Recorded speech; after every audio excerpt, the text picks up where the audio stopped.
दोस्तों नमस्कार। पिछले 12 साल में मोदी सरकार ने करीब 150 से ज्यादा स्कीमें लॉन्च करी। क्या इसका फायदा आम आदमी को मिला? क्या क्वालिटी ऑफ लाइफ सुधरी? ईज ऑफ डूइंग बिजनेस हुआ? क्या मेक इन इंडिया सक्सेसफुल हुआ? क्या देश में भ्रष्टाचार कम हुआ?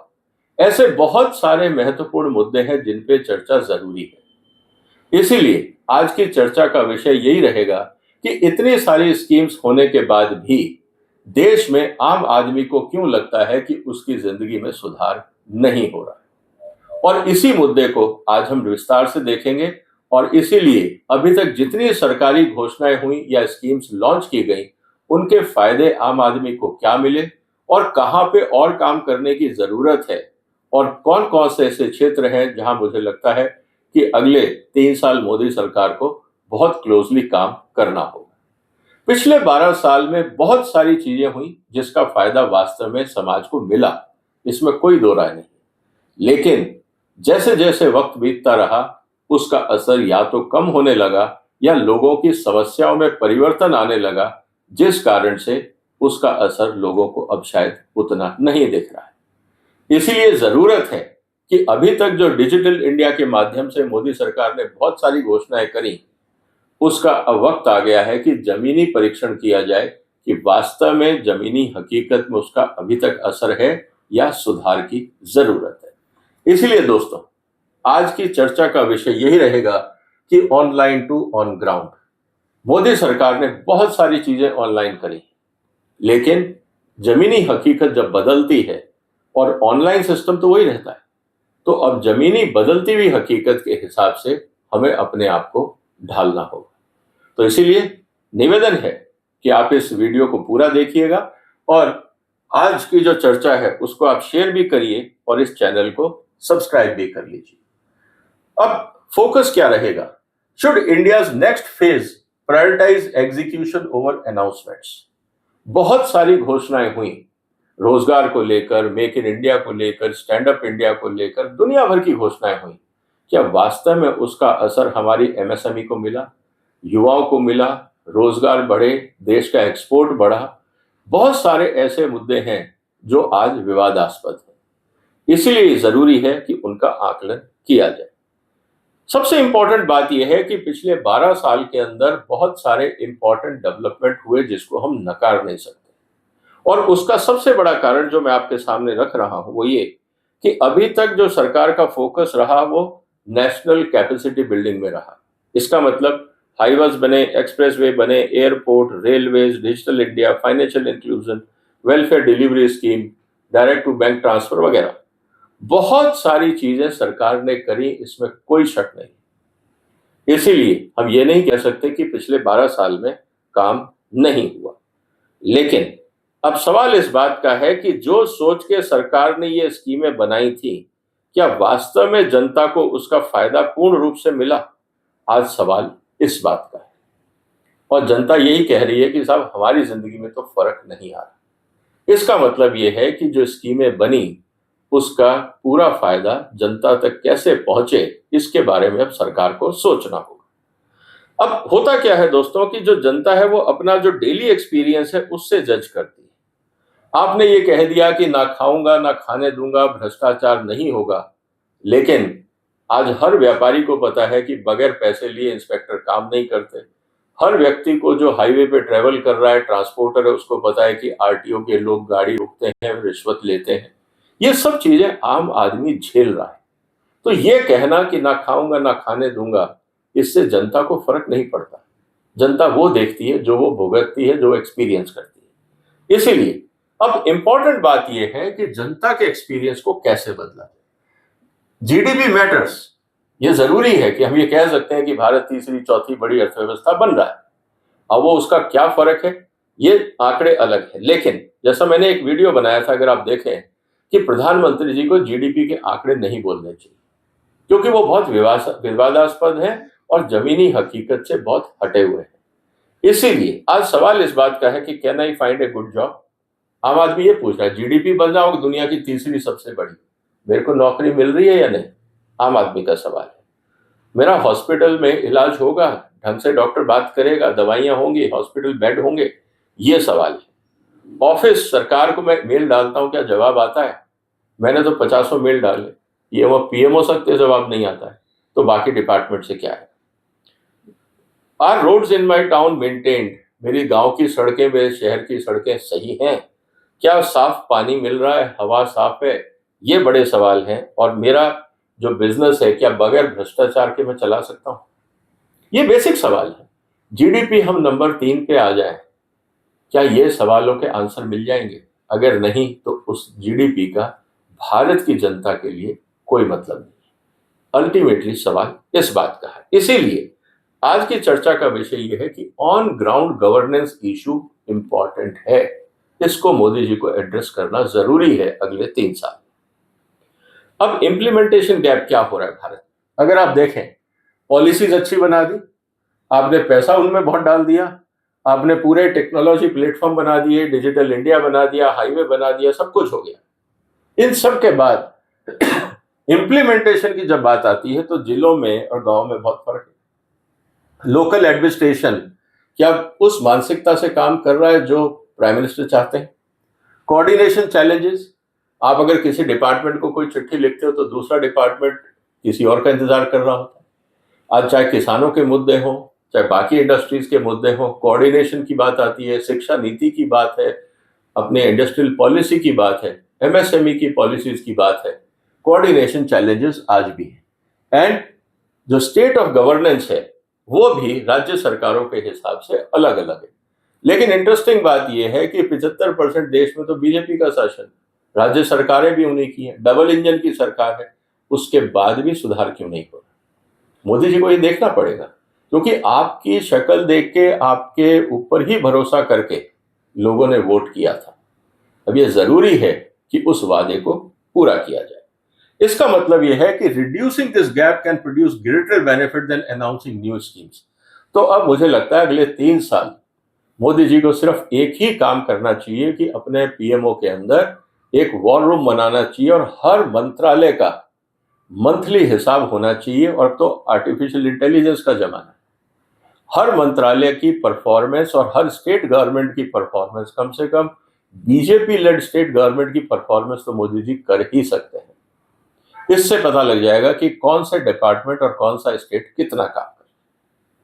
सबसे बड़ी जो चुनौती है जो आने वाले समय में और भयंकर होगी वो है बढ़ती हुई जनसंख्या के कारण एम्प्लॉयमेंट। जितनी देश की जनसंख्या बढ़ रही है उस हिसाब से रोजगार नहीं बढ़ रहे हैं, और खाली दिमाग शैतान का घर, ये पुरानी कहावत है। इससे अराजकता फैलेगी, लॉ एंड ऑर्डर की सिचुएशंस और गंभीर होगी। इसीलिए ये बहुत जरूरी है कि हम अपनी जो इंफ्रास्ट्रक्चर प्रोजेक्ट्स हैं उनमें एम्प्लॉयमेंट फोकस किया जाए, ताकि manufacturing, MSME, services, startups, rural enterprises, इन सब को दुरुस्त करना पड़े ताकि एम्प्लॉयमेंट जनरेट हो। बड़ी इन्वेस्टमेंट्स, बड़ी कंपनियां, आईटी सर्विसेज, इनसे आप एम्प्लॉयमेंट जनरेट नहीं कर पाए। आपको वहां पे फोकस करना होगा जहां इंसान की जरूरत है। जहां पे टेक्नोलॉजी आदमी को रिप्लेस कर लेती है वहां पे एम्प्लॉयमेंट जनरेशन नहीं होगा। और अब तो आईटी क्षेत्र पे भी खतरा मंडरा रहा है। The focus increasingly shifting from building assets to creating livelihood.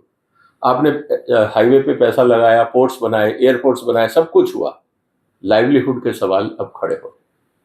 जितने एयरपोर्ट बने उन्होंने कितनों को रोजगार दिया, जितने हाईवेज बने उन्होंने परमानेंट रोजगार कितनों को दिया। कंस्ट्रक्शन के समय लेबर लगी, ठीक है, उसके बाद क्या उन हाईवेज के आसपास इंडस्ट्रीज आई? अगर नहीं आई, एयरपोर्ट्स के आसपास इंडस्ट्रीज नहीं आई, पोर्ट्स के आसपास इंडस्ट्रियलाइजेशन नहीं हुआ, नए बड़ी फैक्ट्रियां नहीं आई जिसमें रोजगार लगे, तो ये सब करने का फायदा क्या हो? ये सवाल आने वाले दिनों में उठेगा। इसके अलावा लोकल गवर्नेंस जो आम आदमी की डे टू डे जिंदगी को प्रभावित करता है, जैसे waste management, water supply, traffic, drainage, property records, law enforcement, police के काम, improving these services also depend on state and local government, even national policies provide the support. अगर मंत्री जी, अगर प्रधानमंत्री जी बीजेपी गवर्नमेंट से इन सब का हिसाब मांगे कि जिले वाइज मुझे परफॉर्मेंस चाहिए, एक चार्ट पे, एक स्टेट का चार्ट, उसमें हर जिले और ये सब पैरामीटर कि किस जिले में पिछले महीने और इस महीने में क्या क्या सुधार हुआ, with photographs and with videos, और उसको फिर रिवर्स सोशल ऑडिट कराया जाए। सरकार के आंकड़ों पे आप रहेंगे तो धोखे में रहेंगे। आपको वहां की जनता का फीडबैक लेना चाहिए थ्रू सीसीटीवी कैमरा या videography, not statement, not interviews. ये सब फैब्रिकेटेड हो जाते हैं। सवाल इस बात का है कि जहां पे कार्रवाई हुई उसका वीडियो डिपॉजिट होना चाहिए विद जीपीएस कोऑर्डिनेट्स, ताकि हर बार वही वीडियो अलग अलग एंगल से ना दिखाया जा सके। इसीलिए जरूरी है कि प्रधानमंत्री जी इस पे फोकस करें। अल्टीमेटली भारत के पास जो डेमोक्रेटिक डिविडेंड है वो सबसे बड़ी बात क्या है? हमारी ह्यूमन कैपिटल। ये बहुत बड़ा योगदान दे सकता है। भारत में नहीं, भारत ऐसा मैन पावर ट्रेन करे जो पूरी दुनिया में जाए। बहुत सारे ऐसे देश हैं जहां मैन पावर नहीं है, स्किल्ड मैन पावर नहीं। चाइनीज वहां जाके शायद कंफर्टेबल फील ना करें because of language and cultural issues, लेकिन भारतीय हर जगह मिक्स हो जाते हैं और बड़ा अच्छा काम करते हैं। इसीलिए हमें दुनिया की जरूरतों को देखते हुए ह्यूमन कैपिटल पे फोकस करना चाहिए। इसका मतलब आपका एजुकेशन डिपार्टमेंट और स्किल डेवलपमेंट डिपार्टमेंट आपकी प्रायोरिटी होनी चाहिए। जिस तरह से एजुकेशन डिपार्टमेंट काम कर रहा है उसको बदलने की जरूरत है, और स्किल डेवलपमेंट के नाम पे जो लिप सर्विस हो रही है, जो खाना पूरी हो रही है, उसको बदलने की जरूरत है। इससे भारत का भी नुकसान हो रहा है और लोगों को रोजगार भी नहीं मिल रहा। तो मुझे लगता है इस पे भी सरकार को देखने की जरूरत है, और सिर्फ करिकुलम नहीं, overall school education, skill development, उनका health care, nutrition, research and innovation, हर चीज पे मॉनिटरिंग जरूरी है। इसका मतलब यह है कि जो हमने फिजिकल इंफ्रास्ट्रक्चर बनाया है, पोर्ट्स, हाईवेज, रोड्स, ये तब ही हमारे काम आएंगे जब हमारे लोगों के अंदर काबिलियत होगी और वो इस इंफ्रास्ट्रक्चर को यूज कर पाएंगे। इसीलिए लोगों में अब इन्वेस्टमेंट करने का टाइम आ गया है। अभी तक तो हमने लोहा, पत्थर, सीमेंट लगा के इंफ्रास्ट्रक्चर डला लिया। अब लोगों के ऊपर इन्वेस्टमेंट करने का टाइम है। इसीलिए India is entering into a different stage of development. अभी तक जो हमने देखा वो हो गया, अब वो स्टैग्नेशन की तरफ जा रहा है। नया फेज है कि हमने अभी तक बेसिक इंफ्रास्ट्रक्चर पे काम किया, अब हमें अपने इंस्टीट्यूशंस ऑफ गवर्नेंस पे फोकस करना होगा। अब हम स्टेज 2 पे हैं डेवलपमेंट के, और इसका पर्पस आएगा रेजिंग प्रोडक्टिविटी एंड इनोवेशन। और चाइना ने भी यही किया था। हर विकसित देश ने यही फॉर्मूला अपनाया। हमने पहला एजेंडा पे अभी है, दूसरे पे माइग्रेट करना जरूरी है, नहीं तो तीसरा हम पहुंच नहीं पाएंगे। ये सरकार को समझना जरूरी है। इसीलिए दोस्तों, मेरा ये कहना है कि मोदी ऑनलाइन से मूव करके मोदी ऑन ग्राउंड, ये जरूरी है, क्योंकि फास्टर इंप्लीमेंटेशन ऑफ स्कीम, जब तक पीएमओ क्लोजली मॉनिटर नहीं करेगा तो काम नहीं होगा। हाई क्वालिटी पब्लिक सर्विस जरूरी है, अकाउंटेबल लोकल एडमिनिस्ट्रेशन जरूरी है, बेटर एम्प्लॉयमेंट जरूरी है, एजुकेशन एंड हेल्थ केयर जरूरी है, जुडिशियल एफिशिएंसी इंप्रूव करना है, continuous infrastructure maintenance and not just new construction. अभी हम देख रहे हैं पुल गिर रहे हैं, सड़कें टूट रही, अब उनको भी तो रिपेयर करना है। सवाल अब इस बात का है कि आपने जो डिजिटल इंडिया बनाया, आप उन सब से, उस पूरे डिजिटल इंडिया से हर चीज को मॉनिटर कर सकते हैं। इसके ऊपर अब काम करने की जरूरत है, ताकि सरकार को या प्रधानमंत्री कार्यालय को कोई ये झूठी रिपोर्ट ना दे सके कि सब बढ़िया चल रहा है ग्राउंड पे। आपको टेंशन की बात नहीं है, लोग बहुत खुश हैं। ये गलतफहमी हायर लेवल पे नहीं पहुंचनी चाहिए। यही जो वॉर रूम है हर चीफ मिनिस्टर के खाते में हो और हर प्राइम मिनिस्टर और मंत्री के अकाउंट ऑफिस में हो। अगर हम उनको राउंड द क्लॉक मॉनिटरिंग नहीं करेंगे, जैसे स्टॉक मार्केट में पूरे समय मूवमेंट ऊपर नीचे को देखते हैं और रेगुलेटर उसको ट्रैक करता है जब जरूरत होती है, तो पता लगता है कि किसने गड़बड़ करी। इसी तरह से जब तक हम मॉनिटरिंग सिस्टम नहीं बनाएंगे, तब तक मुझे नहीं लगता कि ग्राउंड पे कोई हकीकत बदलेगी। इसको भी समझना बहुत जरूरी है। इसीलिए अब सवाल इस बात का है कि अल्टीमेटली हमें अपने आप को पॉलिटिकली बदलना होगा। वोट बैंक जरूरी है, चुनाव जीतना भी जरूरी है, लेकिन हमारे पास विजन है, स्ट्रक्चरल रिफॉर्म्स हैं, नेशनल प्रोजेक्ट्स हैं, डिजिटल ट्रांसफॉर्मेशन। अभी तक तो हमने ये अपने विजन पे काम किया, लेकिन अब लोग क्या देखेंगे?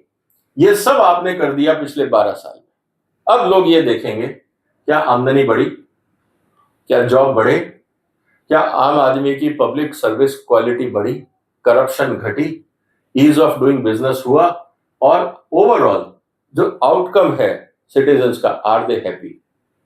अगर ये 5 काम नहीं हुए तो आप जो अभी तक कह रहे हैं कि हमने इतना सब कुछ कर दिया, सही बात है, बीजेपी के सारे प्रवक्ता यही गिनाते हैं, लेकिन जब उनसे ये सवाल पूछे जाते हैं, रोजगार कहाँ है, जॉब कहाँ है, भ्रष्टाचार क्यों है, उनके पास जवाब नहीं होता। इसीलिए मोदी सरकार को ऑन ग्राउंड आना अब जरूरी है। इसलिए मेरा ये कहना है कि ऑनलाइन जो गवर्नेंस अभी तक था, digital India, now it often improves on ground outcome. इसका फायदा मिलता है, लेकिन इसको पूरा फोकस करके आगे बढ़ाना जरूरी है। तो कुल मिला के जो हमने डिजिटल सर्विसेज, ऑनलाइन इंफ्रास्ट्रक्चर जो भी बनाया, अब अगर वो लोकल इंप्लीमेंटेशन और सर्विस डिलीवरी में हेल्प नहीं कर रहा है आम आदमी को, व्यापारियों को, इंडस्ट्री को, तो इसका क्रेडिट ज्यादा समय तक आपको नहीं मिलेगा। लोगों के मन में अशांति सी होगी और कहीं ना कहीं लोग इस बात को कहेंगे कि ठीक है साहब, मोदी साहब चुनाव तो जीत गए, लेकिन हमें क्या फायदा हुआ। ये चीज इतिहास में दर्ज होगी। आने वाले समय में जैसे आज हम पुराने प्रधानमंत्रियों के बारे में बात करते हैं, मोदी कार्यकाल के बारे में भी लिखा जाएगा कि आपने बहुत कुछ किया, लेकिन एंड ऑफ द डे आम आदमी खुश नहीं था। ये इंपॉर्टेंट मैसेज है, इसको एड्रेस करना बहुत जरूरी है। So the next phase of governance is less about choosing between online और ऑफलाइन। मेरा इससे कोई लेना देना नहीं है कि आप ऑफिस में बैठ के करें, किससे करवाएं। What is important is integrating two. जो आपने ऑनलाइन इंफ्रास्ट्रक्चर बिल्ड किया है, उसका इस्तेमाल करके मोदी ऑन ग्राउंड मैसेज जाना चाहिए कि मोदी साहब सीसीटीवी के माध्यम से देख रहे हैं, डिजिटल माध्यम से वो देख रहे हैं, उनका ऑफिस डेली एनालाइज कर रहा है, और अगर टारगेट पूरे नहीं हुए, क्वालिटी प्रॉब्लम हुई, भ्रष्टाचार हुआ, तो पीएमओ से और सीएम ऑफिस से कॉल आ जाएगी, नौकरी खतरे में हो जाएगी। जवाबदेही जरूरी है, तभी मेरे को लगता है सुधार होगा। और इसीलिए to deliver consistently better outcome in people's daily life, ये बहुत जरूरी है। इसीलिए मैं बार बार यही कह रहा हूं कि मोदी जी तीसरे कार्यकाल में अभी तक जितना आपने इंफ्रास्ट्रक्चर बनाया, जो भी किया, अब उसको ग्राउंड पे उसका असर आम आदमी, स्मॉल स्केल इंडस्ट्री, व्यापारी, किसान, इनकी जिंदगी में कैसे सुधार हो, इस पे अब काम करने की जरूरत है। तो सवाल अब इस बात का है कि क्या अब असली जमीन पर बदलाव दिखाई देगा, ये जरूरी सवाल अब अल्टीमेटली अगले 3 साल आपके लिए यही रहेगा। और उम्मीद है कि जो आप मंत्रिमंडल में फेरबदल करें, उसमें इस बात का जरूर फोकस रखें। दोस्तों, आपको क्या लगता है, क्या आने वाले 3 साल में जमीनी हकीकत में सुधार होगा? और अगर आपको लगता है कि मोदी जी को ग्राउंड लेवल पे फोकस करना चाहिए, तो कौन सी प्रायोरिटीज होनी चाहिए? जो भी आपके विचार हैं, कमेंट बॉक्स में लिखिए। इस वीडियो को शेयर करिए, इस चैनल को सपोर्ट करिए, सब्सक्राइब करिए। फिर मुलाकात होगी एक और महत्वपूर्ण मुद्दे के साथ। तब तक अपना ध्यान रखिएगा। फिलहाल वंदे मातरम।